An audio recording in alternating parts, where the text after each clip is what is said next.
Hello students. Last class में हमने electric charge की जो प्रॉपर्टीज थी उसका रिवीजन कर लिया था। आज हम चैप्टर को आगे कंटिन्यू बढ़ा रहे हैं, उसका रिवीजन करते हैं।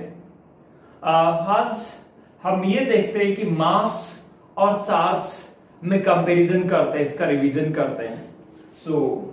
ये इधर मैं जो लिख रखा हूं वो मास है और इस साइड में चार्ज है। मास और चार्ज में यानी इस साइड है हमारे पास में मास और इस साइड में है चार्ज। देखो पहला पॉइंट तो आप बता सकते हैं कि मास की वैल्यू ऑलवेज क्या होती है, पॉजिटिव होती है। बात क्लियर है? Mass is always positive. मैंने आपको क्लास में सब कुछ ही एक्सप्लेन कर दिया है, तो मैं फास्टली रिवाइज करवा रहा हूं। मास की वैल्यू ऑलवेज क्या होती है, पॉजिटिव होती है। और जो चार्ज है वो क्या हो सकता है, पॉजिटिव भी, चार्ज में भी पॉजिटिव और में भी नेगेटिव, बट मास क्या होता है, पॉजिटिव। पहला कंपैरिजन ध्यान रह जाएगा। सेकंड कंपैरिजन की यदि आप बात करते हैं, ये कंपैरिजन ध्यान रहेगा ना कि मास हमेशा क्या होता है, पॉजिटिव होता है, चार्ज पॉजिटिव भी हो सकता है और नेगेटिव भी हो सकता है। सेकंड कंपैरिजन मैंने ये बताया था कि चार्ज क्या है, कंजर्व है। यानी ये जो है ये क्या रहता है, कंजर्व है। Charge is conserve. बात समझ रहे हैं? लेकिन मास जो है वो कंजर्व नहीं है। मास को हम किस में बदल सकते हैं, एनर्जी में।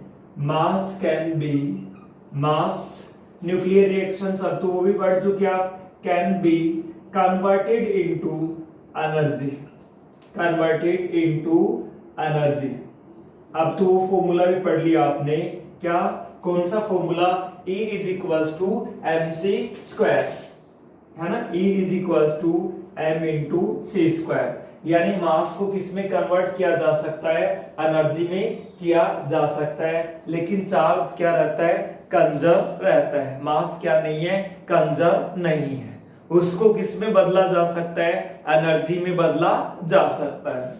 अब नेक्स्ट जो कंपैरिजन है, आपको ये कहा था कि चार्ज क्या है, quantized. Charge is quantized, charge is quantized, but mass is not quantized yet.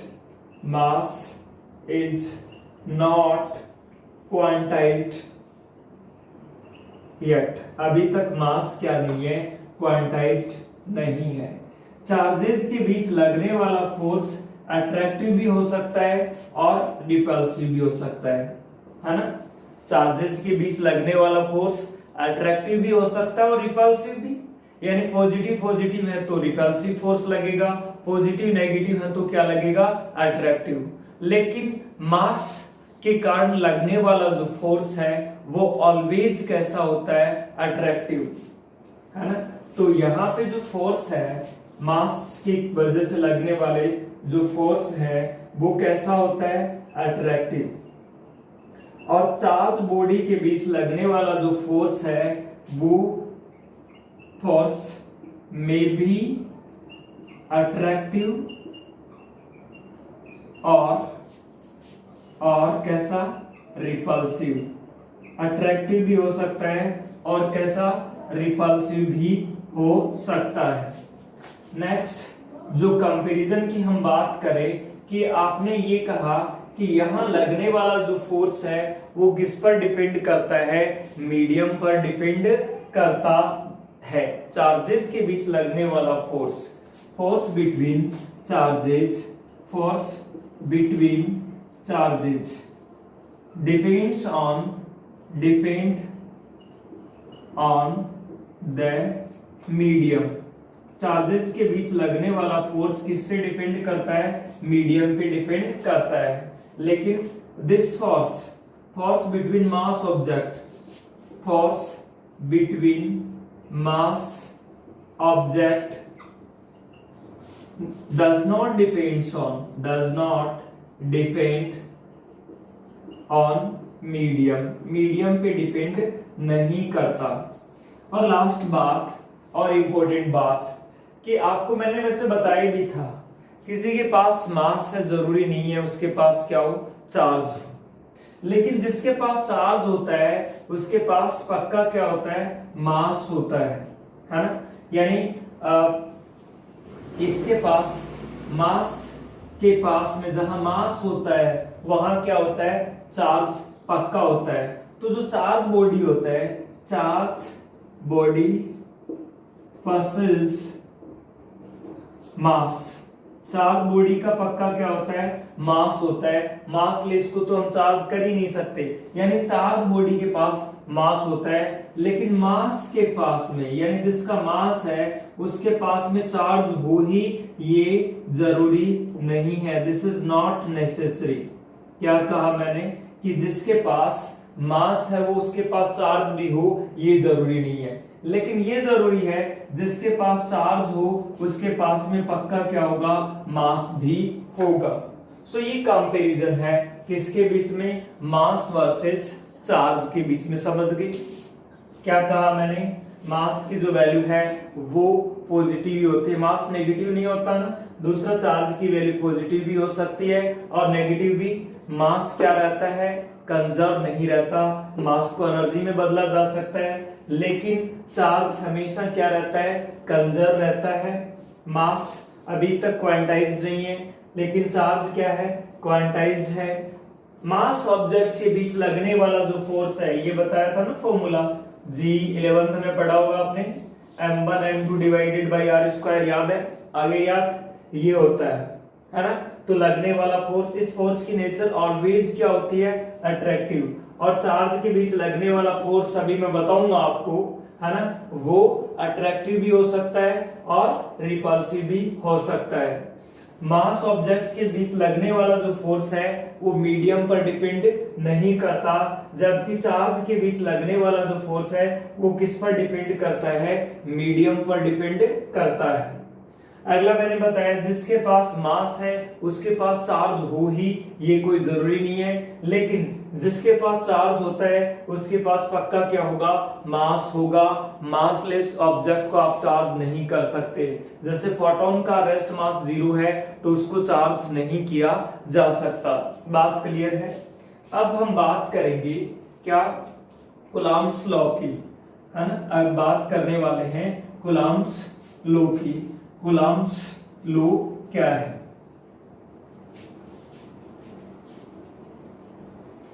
Coulomb's law,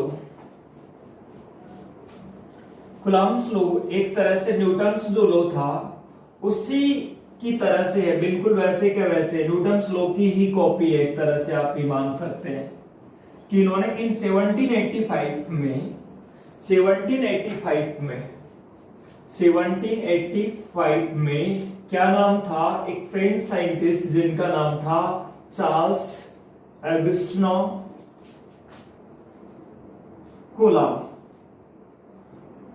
उन्होंने क्या किया, एक लॉ दिया किनके, चार्जेस के बीच लगने वाले फोर्स के लिए, और ये लॉ बिल्कुल वैसा का वैसा मिलता जुलता था जो न्यूटन ने दिया था। न्यूटन ने ये कहा था ना कि दो ऑब्जेक्ट्स जिनका मास एक का m1 है और दूसरे का मास m2 है, मैं कहूं इसका मास m2 है और इसका मास m2 है, और इनके बीच की जो दूरी डिस्टेंस है वो r है ना, सेंटर से सेंटर मिलाने वाली जो डिस्टेंस है वो कितनी है, r है। तो इनके बीच लगने वाला जो फोर्स है वो उन्होंने कहा था उन दोनों पर जो मास है उन दोनों के मास के प्रोडक्ट के डायरेक्टली प्रोपोर्शनल है। कूलम्ब ने ये बात किन्होंने बोली थी, ये बात बोली थी न्यूटन ने। यानी न्यूटन ने बताया था कि दो बॉडीज के बीच लगने वाला फोर्स किसके कारण, उन पर मास के कारण लगने वाला फोर्स उन दोनों पर जो मास है ना उसके प्रोडक्ट के डायरेक्टली प्रोपोर्शनल होता है। और यहां कूलम्ब ने क्या बात बोली, कूलम्ब ने बोली कि दो बॉडीज, है ना, मैं दो बॉडीज और कैसे मान रहा हूं इनको, पॉइंट चार्ज। आप सोच रहे होंगे सर ये पॉइंट चार्ज का क्या कॉन्सेप्ट आ गया। पॉइंट चार्ज का मतलब है जिनकी साइज है वो बहुत ही क्या हो, कम हो। किसके कंपैरिजन में? इनके बीच की डिस्टेंस के कंपैरिजन में। ये जो डिस्टेंस है इन दोनों के बीच की, ये मैं कहूं r है ना, और इसकी जो साइज है वो इस r के कंपैरिजन में क्या हो, बहुत ही कम हो। जैसे हम अर्थ की स्टडी कर रहे होते हैं और सन की स्टडी कर रहे होते हैं, तो अर्थ को भी हम एक पॉइंट ऑब्जेक्ट मानते हैं और सन को भी हम एक पॉइंट ऑब्जेक्ट मानते हैं, क्योंकि इनकी साइज है तो बहुत बड़ी, लेकिन सन और अर्थ के बीच की डिस्टेंस के कंपैरिजन में इनकी साइज क्या है, बहुत ही स्मॉल है। इसलिए इनको कौन सा ऑब्जेक्ट माना जाता है, पॉइंट ऑब्जेक्ट। सिमिलर कंसेप्ट ये है, यदि इन चार्जेस को, जैसे ये है, मान लो एक ये चार्ज है, एक ये चार्ज है, इनके बीच की डिस्टेंस बहुत क्या है, कम है इसकी साइज के कंपैरिजन में, तो इनको हम क्या नहीं मान सकते, पॉइंट साइज नहीं मान सकते। लेकिन यदि इनकी साइज कम है और ये डिस्टेंस ज्यादा है, तो इन चार्जेस को हम कौन से चार्ज मान सकते हैं, पॉइंट चार्जेस। बात क्लियर है? तो ये कहते हैं दो पॉइंट चार्जेस, यानी एक पर चार्ज Q1 है और दूसरे पे चार्ज Q2 है ना। तो इनके बीच लगने वाला फोर्स, नेचर हमें नहीं लिखी है कि प्लस है या दोनों माइनस है या दोनों प्लस है, जैसे भी है, इन दोनों के बीच लगने वाले जो फोर्स का मैग्नीट्यूड है ना, वो किसके डायरेक्टली प्रोपोर्शनल होता है, इन दोनों पर जो चार्ज है उसके मैग्नीट्यूड के प्रोडक्ट के डायरेक्टली प्रोपोर्शनल होता है। यहां किसके डायरेक्टली प्रोपोर्शनल होता है, मास के प्रोडक्ट के। यहां किसके डायरेक्टली प्रोपोर्शनल होता है, उन दोनों पर जो चार्जेस है उसके प्रोडक्ट के डायरेक्टली प्रोपोर्शनल। मैग्नीट्यूड मैंने इसलिए ले लिया कि हम फोर्स के मैग्नीट्यूड की बात कर रहे हैं। भाई माइनस माइनस है या प्लस प्लस है, तो प्लस रिपल्स है ना, वो माइनस आता है आंसर में, तो वो बताएगा अट्रैक्ट करने, हम मैग्नीट्यूड ले रहे हैं, है ना। अच्छा, दूसरी बात इन्होंने क्या कहा था, न्यूटन ने कहा था ये जो लगने वाला जो फोर्स है वो इन दोनों के बीच की डिस्टेंस के स्क्वायर की क्या होता है, इनवर्सली प्रोपोर्शनल होता है। यही बात इन्होंने बोल दी। इन्होंने बोला इन दोनों के बीच लगने वाला फोर्स इन दोनों के बीच की डिस्टेंस के स्क्वायर के क्या होता है, इनवर्सली प्रोपोर्शनल।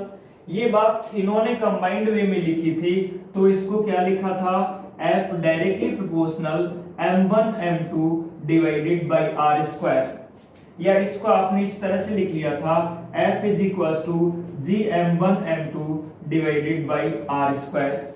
ये आप न्यूटन्स लॉ नाम से जानते थे, जहां ग्रेविटी इसकी जी की यूनिवर्सल कांस्टेंट ऑफ ग्रेविटी की वैल्यू फिक्स पढ़ी थी आपने।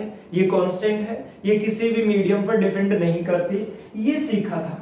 तो इसी तरह से इन्होंने भी सेम वो की वही तो कॉपी है, आप यहां देख रहे हैं एग्जैक्ट वो का तो वही है। यहां मास की जगह क्या दे दिया, चार्ज, है ना, मास की जगह पे क्या है, चार्ज है।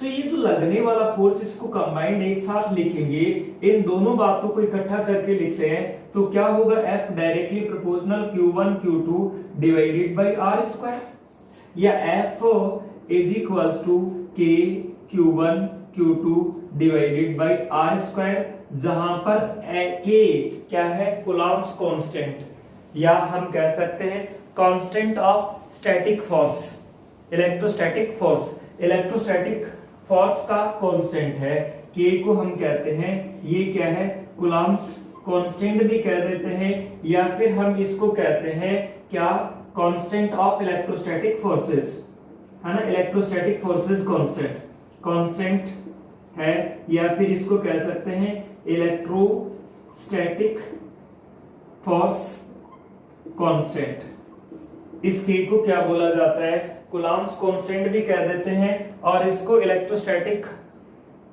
बात समझ में आई, क्या कहा गया, according to Coulomb the force between two, और ध्यान रखना ये चार्ज स्टेशनरी होने चाहिए, मूविंग नहीं होने चाहिए।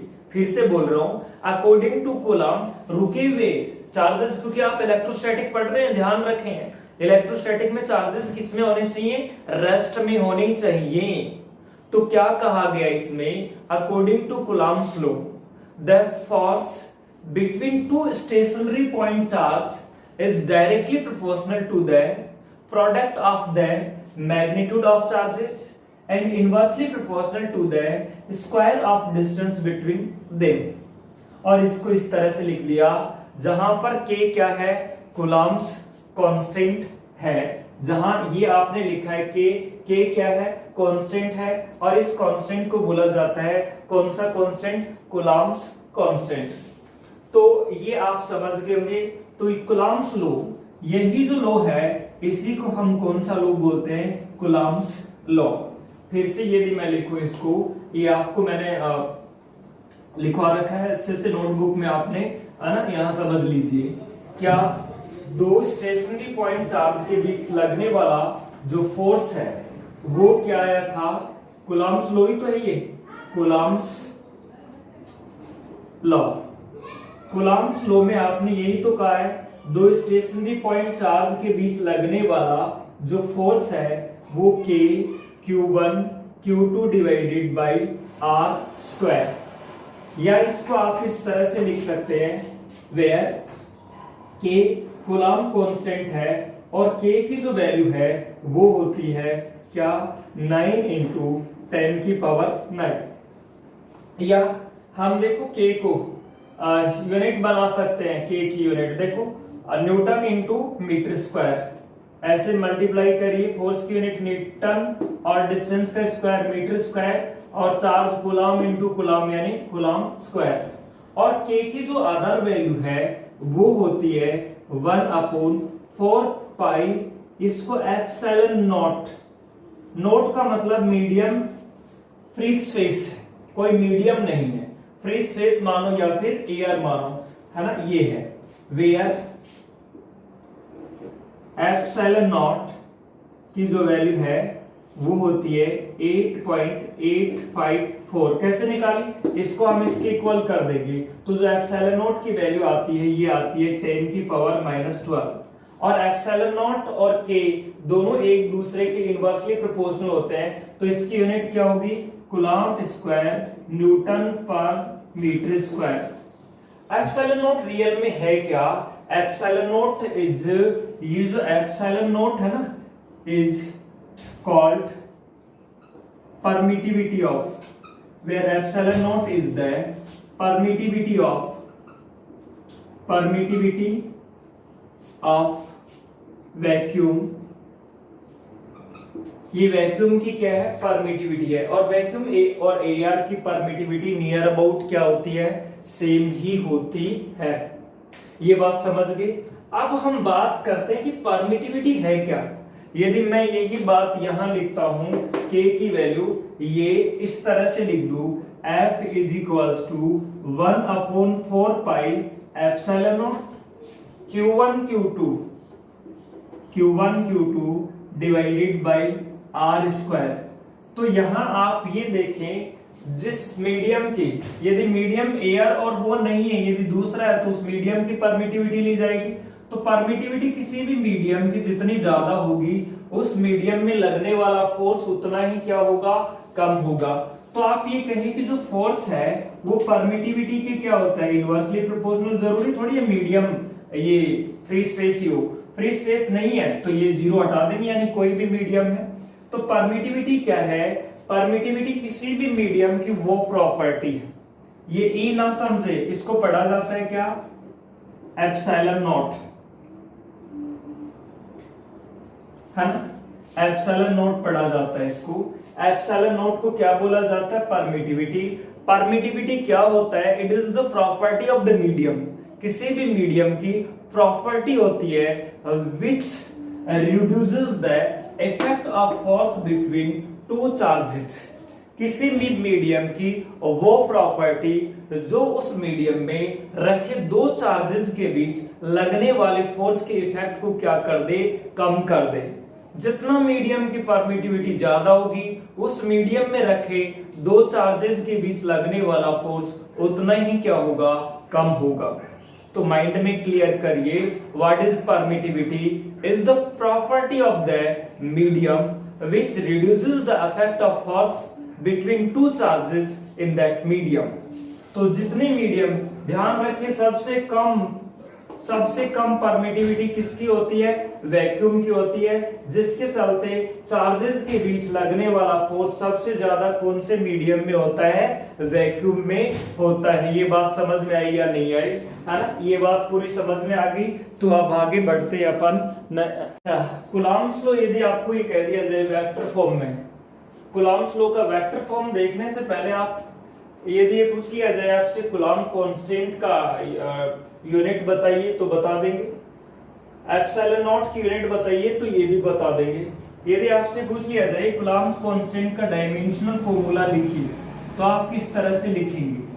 देखो, कूलॉम कांस्टेंट का डायमेंशनल फॉर्मूला लिखने के लिए यहां से आपके पास में देखो k की वैल्यू क्या लिखी जा सकती है? F R square divided by Q1 Q2, और F की वैल्यू क्या होती है? M1 L1 T-2। Dimensional formula ये होता है। R डिस्टेंस है जिसका डायमेंशनल फॉर्मूला L, तो इसका L स्क्वायर हो गया डिवाइडेड बाई चार्ज का TA, और TA क्या हो गया? T स्क्वायर A स्क्वायर हो गया। ये भी चार्ज, इसका भी T है और इसका भी T है। तो ये देखेंगे आप M1 L कितना हो गया? 2 और T -2 ये और -2 ये -4A-2, ये क्या होगा इसका डायमेंशनल फॉर्मूला। सो जो कूलॉम्स कांस्टेंट का डायमेंशनल फॉर्मूला क्या होगा? M1L2 T-4A-2।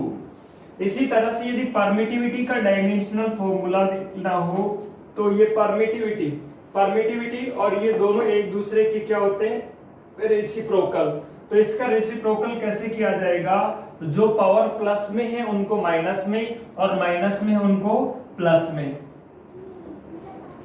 ये इस तरह से ये किसका डायमेंशनल फॉर्मूला हो जाएगा? परमिटिविटी का डायमेंशनल फॉर्मूला हो जाएगा। अब हम बात करते हैं कूलॉम्स लॉ के वेक्टर फॉर्म के। क्लियर है? कूलॉम्स लॉ का वेक्टर फॉर्म देखिए, कूलॉम्स लॉ का वेक्टर फॉर्म, कूलॉम्स लॉ का vector form of Coulomb's law.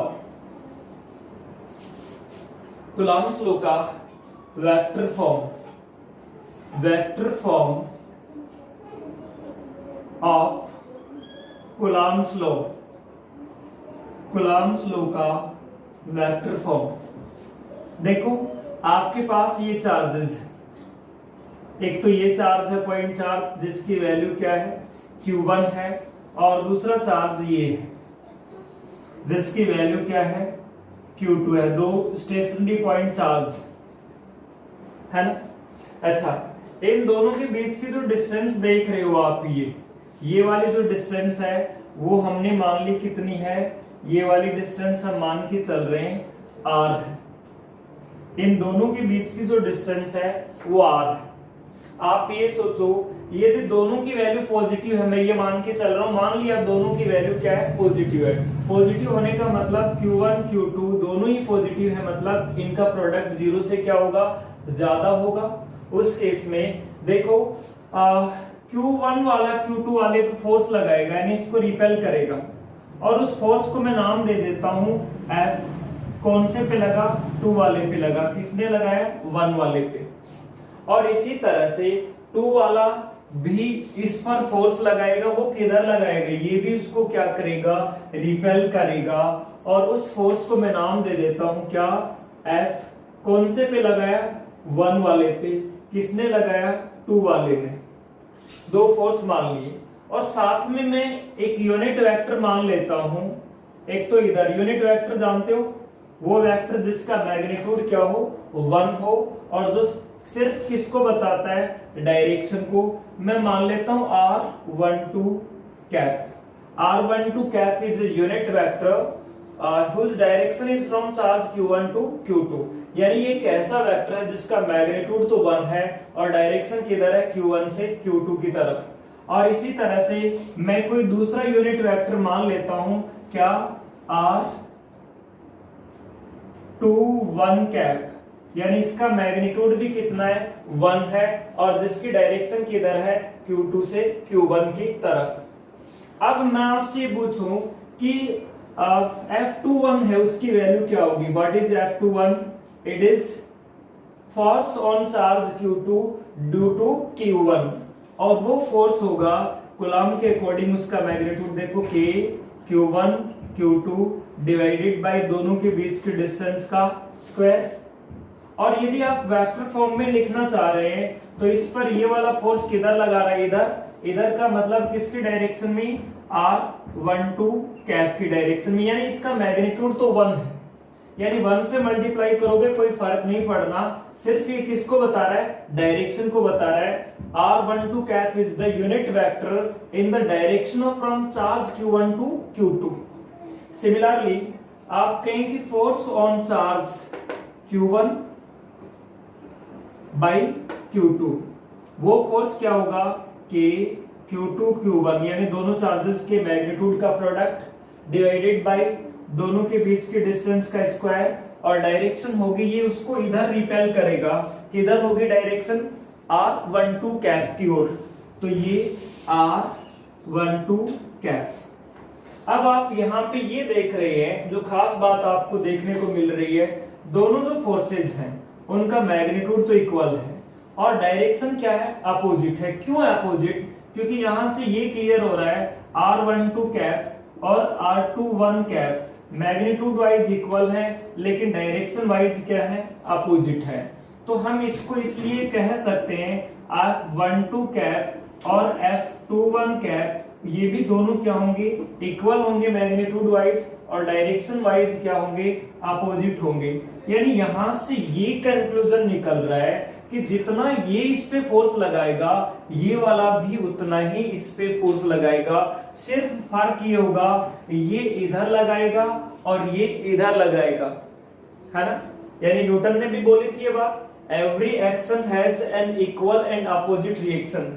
ये जितना फोर्स इस पे लगा रहा है उतना ही ये वाला उस पे लगा रहा है, तो एक्शन रिएक्शन वाला लॉ लागू होगा ना यहाँ पे। तो हम ये कह सकते हैं हेंस कूलम्ब्स लॉ ओबे न्यूटन्स थर्ड लॉ, न्यूटन के थर्ड लॉ का ओबे करता है। अब आप सोच रहे हैं सर ये तो आपने दोनों प्लस प्लस मान लिया या दोनों माइनस माइनस मान लिया, आप एक प्लस मानो और एक माइनस मानो तब ऐसा होगा क्या? बिल्कुल तब भी ऐसा होगा। हम ये मान लें हमारे पास ये ऐसे, ये चार्ज एक को हम मान लेते हैं प्लस का Q1 और दूसरे को हम मान लेते हैं क्या, इस दूसरे चार्ज को हम मान लेते हैं माइनस का Q2, है ना। और इन दोनों के बीच की जो दूरी है ये डिस्टेंस है, इसको हम मान लेते हैं R वही। अब देखो ये वाला इस पे फोर्स लगाएगा, माइनस प्लस वाला माइनस को खींचेगा, इधर लगाएगा ना, यानी ये जो फोर्स है ये इधर लगेगा, यूं लगेगा, इधर लगेगा ना, इस पे लगने वाला फोर्स उधर नहीं होगा बल्कि किधर होगा, इधर होगा। और ये वाला इसको खींचेगा, ये इसको, क्योंकि माइनस और प्लस को क्या करेगा, खींचेगा, तो इस पे लगने वाला फोर्स भी इधर होगा। अब इस फोर्स को मैं क्या नाम दे दूं, F21, सेकंड वाले पे फर्स्ट वाला लगा रहा है, और इसको क्या नाम दे दूं, F12, यानी 1 पे सेकंड वाला लगा रहा है। दोनों की डायरेक्शन देखिए अपोजिट है या सेम। देखो इसको ये अट्रैक्ट कर रहा है, यानी इस डायरेक्शन में खींच रहा है इधर, और इस वाले को ये खींच रहा है, यानी ये इधर लग रहा है। एक फोर्स इधर लग रहा है और दूसरा इधर, डायरेक्शन तो अपने आप ही क्या होगी, अपोजिट। सिमिलरली आप यहां वही मानेंगे R12 कैप यूनिट वेक्टर और इधर R21 कैप, सेम वो का वही होगा, आप समझ गए होंगे अब, है ना। तो यहां हम कह सकते हैं कूलम्ब्स लॉ, है ना, न्यूटन्स थर्ड लॉ का ओबे करते हैं। ये बात क्लियर हुई या नहीं? ये क्या था, कूलम्ब्स लॉ का वेक्टर फॉर्म। अब हम बात करते हैं कूलम्ब्स लॉ की जो लिमिटेशंस है, क्या ऑलवेज कूलम्ब्स लॉ लगाया जा सकता है? ध्यान रखिए कूलम्ब्स लॉ है केवल और केवल इलेक्ट्रोस्टैटिक चार्जेस के लिए वैलिड है, मूविंग चार्जेस के लिए कूलम्ब्स लॉ को नहीं लगाया जा सकता। सो कूलम्ब्स लॉ की जो लिमिटेशंस हैं, लिमिटेशंस की हम बात कर रहे हैं, इसकी लिमिटेशंस क्या है, it is only valid for the charges at rest, जब चार्जेस रुके हुए हो, रेस्ट में हो, वहीं कूलम्ब्स लॉ लगाया जा सकता है। मूविंग चार्जेस के लिए कूलम्ब्स लॉ नहीं लगाया जा सकता, है ना। Coulomb's law is applicable only for charge at rest, charges rest में हो। किसकी लिमिटेशंस लिख रहे हैं आप, पढ़ रहे हैं कूलम्ब्स लॉ की, है ना। कूलम्ब्स लॉ की लिमिटेशन क्या है, एक तो ये रेस्ट चार्जेस के लिए वैलिड है या एप्लीकेबल है। सेकंड ध्यान रखना है, this is valid only for the point charges. Rest charges को स्टेशनरी चार्जेस भी बोल देते हैं, ये स्टेशनरी चार्जेस या रेस्ट चार्जेस के लिए ही वैलिड है। दूसरा, valid only for point charges समझ गए, जिनकी साइड्स है उनके बीच की डिस्टेंस के कंपैरिजन में क्या हो, बहुत कम हो, नेग्लिजिबल हो। थर्ड, आप ध्यान रखिए कि जब चार्जेस के बीच की डिस्टेंस बहुत कम होती है वहां कूलम्ब्स लॉ एप्लीकेबल नहीं है। जैसे आपने सोचा होगा कि न्यूक्लियस के अंदर proton proton proton, neutron proton इस तरह से होते हैं। क्या प्रोटॉन एक दूसरे को रिपेल नहीं कर देते? नहीं करते। वह क्यों नहीं करते? क्योंकि वहां उनके बीच की डिस्टेंस बहुत कम होती है, और इतनी कम होती है कि वहां पे कूलम्ब्स लॉ एप्लीकेबल नहीं होता है। क्योंकि यहां जब distance when the distance between charges is less than 10 की power -15 metre, then Coulomb's law is not applicable। जब चार्जेस के बीच की डिस्टेंस 10 की पावर -15 मीटर से कम हो वहां पे Coulomb's law applicable नहीं है। तो ये क्या थी, Coulomb's law की लिमिटेशंस थी। क्लियर हो गया?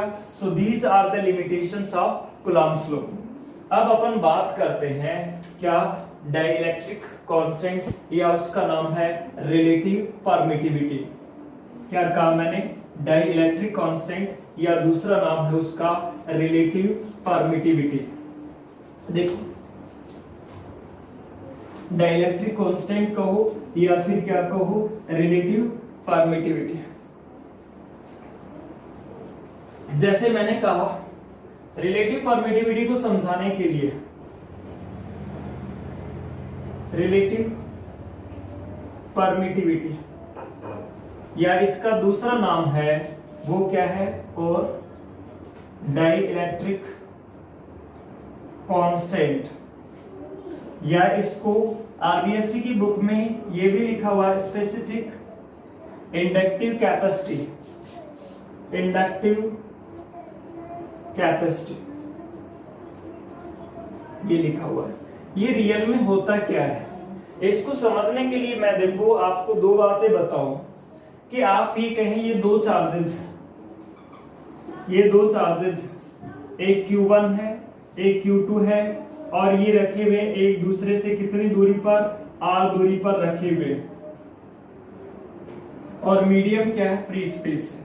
मैं कहूं इनके बीच लगने वाला फोर्स बताइए, आप फ्री स्पेस यानी वैक्यूम में आप कहेंगे 1/4 pi epsilon not Q1 Q2 upon R²।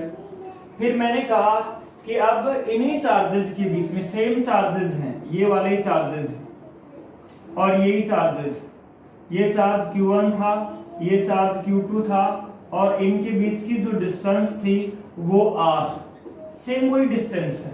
लेकिन मैं कह दूं इनके बीच में आप मीडियम चेंज कर दो, यानी नया मीडियम ले आए आप, ये जो है ये नया मीडियम फिल कर दिया इसमें, तो क्या अब भी लगने वाला फोर्स उतना ही होगा? आप कहेंगे नहीं, अब लगने वाला फोर्स क्या हो जाएगा, चेंज हो जाएगा। तो अब लगने वाला जो फोर्स है वो कितना हो जाएगा, वो फोर्स होगा आपके पास में 1/4 पाई एप्सिलॉन नॉट की जगह उस मीडियम की परमिटिविटी, ये जो मीडियम है, यहाँ मीडियम नहीं था मतलब फ्री स्पेस था उसकी परमिटिविटी, यहाँ मीडियम आ गया तो उस मीडियम की परमिटिविटी, एप्सिलॉन उस मीडियम की है और नॉट वैक्यूम की थी, है ना। तो Q1 Q2 divided by R²।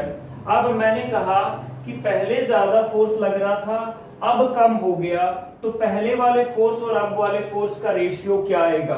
तो आप ऐसे निकालोगे कि पहले वाले फोर्स क्या था, F वैक्यूम यानी वैक्यूम मीडियम में लगने वाला, और बाद वाला फोर्स है उस पर्टिकुलर मीडियम में लगने वाला फोर्स। ये रेशियो यदि आप निकालते हो तो यहां से ये आएगा 1/4 pi epsilon not Q1 Q2 upon R square, या इसको लिख सकते हो आप क्या, 4 pi epsilon R square divided by Q1 Q2। अब ये देखेंगे आप तो कुछ टर्म्स यहाँ कैंसिल हो रही हैं, Q1 Q2 R स्क्वायर और 4 पाई से 4 पाई, और ये जो आ रहा है आपके पास में एप्सिलॉन बाई एप्सिलॉन नॉट। इसी रेशियो को क्या बोला जाता है, या तो इसको कह दो रिलेटिव परमिटिविटी, या इसी रेशियो को बोला जाता है रिलेटिव परमिटिविटी एप्सिलॉन आर। तो इस रिलेटिव परमिटिविटी को कई बार हम किससे रिप्रेजेंट कर देते हैं, एप्सिलॉन आर से, या कई बार के से भी रिप्रेजेंट कर देते हैं, लेकिन के से हम इसलिए नहीं रिप्रेजेंट कर रहे क्योंकि के से कूलम्ब कांस्टेंट और इन दोनों में आप डिफरेंस पता लग पाए, है ना। तो क्लियर है, रिलेटिव परमिटिविटी को हम किससे रिप्रेजेंट करते हैं, एप्सिलॉन आर से। सो ये आपके पास एक न्यू डेफिनेशन आ गई, क्या, it is the ratio of permittivity. किसी भी मीडियम की रिलेटिव परमिटिविटी क्या होगी, उस मीडियम की परमिटिविटी और वैक्यूम की परमिटिविटी के रेशियो को ही हम कहेंगे उस मीडियम की relative permittivity. Relative permittivity of a medium is the permittivity of that medium and permittivity of vacuum, है ना। उस मीडियम की परमिटिविटी और वैक्यूम की परमिटिविटी का जो रेशियो है उसी को बोला जाता है रिलेटिव परमिटिविटी। शॉर्ट में हम ये कह सकते हैं, डिटेल में कहना चाहे तो ये कह सकते हैं, शॉर्ट में ये ध्यान रखिए, रिलेटिव परमिटिविटी क्या होती है, it is the permittivity of medium and permittivity of vacuum का जो रेशियो है उसी को हम कहते हैं क्या, रिलेटिव परमिटिविटी। ये यूनिट लेस है, क्यों है, परमिटिविटी, ये भी परमिटिविटी, दो परमिटिविटी का रेशियो। परमिटिविटी यूनिट लेस नहीं है, रिलेटिव परमिटिविटी, रिलेटिव परमिटिविटी जो है इज यूनिट लेस। फिर मैं बोल रहा हूं परमिटिविटी की यूनिट होती है, लेकिन रिलेटिव परमिटिविटी क्या होती है, यूनिट लेस होती है। कुछ की परमिटिविटी आपको ध्यान होना चाहिए, जैसे वैक्यूम है, वैक्यूम की रिलेटिव परमिटिविटी क्या है, 1, क्योंकि यह मीडियम भी वैक्यूम और ये भी वैक्यूम, तो वैक्यूम वैक्यूम की सेम होगी, तो वैक्यूम की रिलेटिव परमिटिविटी क्या होती है, ध्यान रखिए, फॉर वैक्यूम एप्सिलॉन आर की वैल्यू क्या होती है, 1 होती है। फॉर एयर, एयर के लिए एप्सिलॉन आर की जो वैल्यू होती है वो होती है करीबन 1.0054 के करीब, और फॉर प्योर वाटर 80 to 81 होती है, 80 होती है, 80। और कंडक्टर्स के लिए, फॉर कंडक्टर्स, कंडक्टर्स की जो रिलेटिव परमिटिविटी होती है वो इनफाइनाइट होती है, ये ध्यान रखिए। कंडक्टर्स की, कंडक्टर्स में कोई भी मेटल वगैरह, जितने भी कंडक्टर्स में मेटल्स भी तो आगे, मेटल्स और जो भी कंडक्टर्स है सभी कंडक्टर्स की रिलेटिव परमिटिविटी कितनी होती है, इनफाइनाइट होती है, ये ध्यान रख लेंगे आप। अब देखो, है ना, तो रिलेटिव परमिटिविटी जितनी कम होगी उस मीडियम में लगने वाला फोर्स उतना ही क्या होगा, ज्यादा होगा। दो चार्जेस के बीच लगने वाला फोर्स मैक्सिमम कौन से मीडियम में होता है, जब मीडियम क्या हो, वैक्यूम हो, और मिनिमम कौन से मीडियम में होता है, जब मीडियम क्या हो, कंडक्टिंग हो। तो रिलेटिव परमिटिविटी की मिनिमम वैल्यू 1 होती है और मैक्सिमम वैल्यू क्या होती है, 0। तो रिलेटिव परमिटिविटी कहां से कहां के बीच में लाई करती है, समझ गए, 1 से इनफाइनाइट के बीच में। रिलेटिव परमिटिविटी की वैल्यू 1 से कम नहीं होती, ये आप ध्यान रखेंगे। अब देखो, किसी सर्टेन मीडियम में लगने वाला जो फोर्स है वो क्या होगा, 1/4 पाई एप्सिलॉन, यानी उस मीडियम की permittivity Q1 Q2 divided by R square. और यहां से यदि आप लिखोगे इसको एप्सिलॉन को, तो क्या लिख सकते हो आप, 1/4 पाई एप्सिलॉन को क्या लिख सकते हो, epsilon into epsilon R Q1 Q2 upon R square. और इसको लिखा जा सकता है इस तरह से। ये कब फोर्स था? ये फोर्स तब था जब मीडियम फ्री स्पेस था या वैक्यूम था।